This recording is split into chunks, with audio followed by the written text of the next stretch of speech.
やば、ちょっとさっきまでちょっと溢れとったんですけど、川が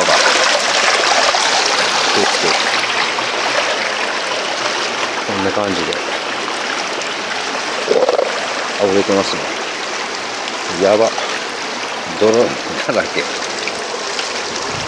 だいぶ引いたんですけど、一時ちょっと溢れてましたね。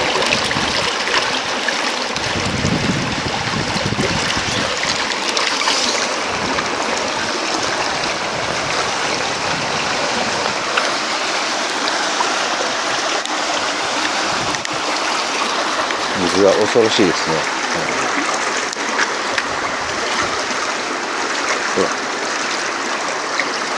山の水が、山の土がほんまにやば。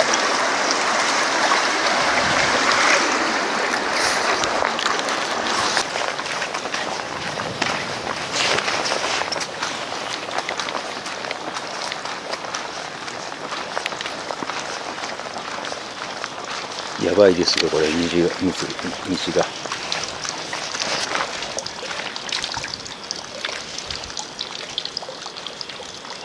もう氾濫してますね。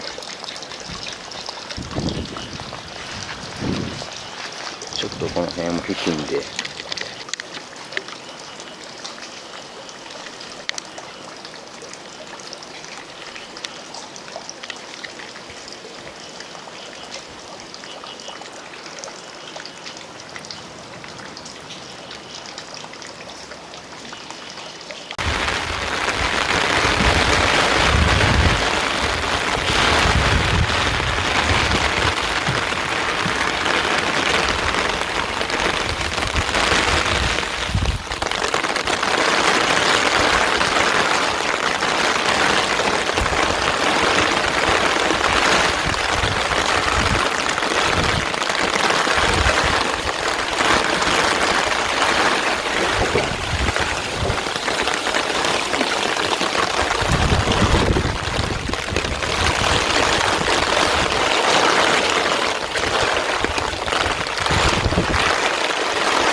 傘が折れそう。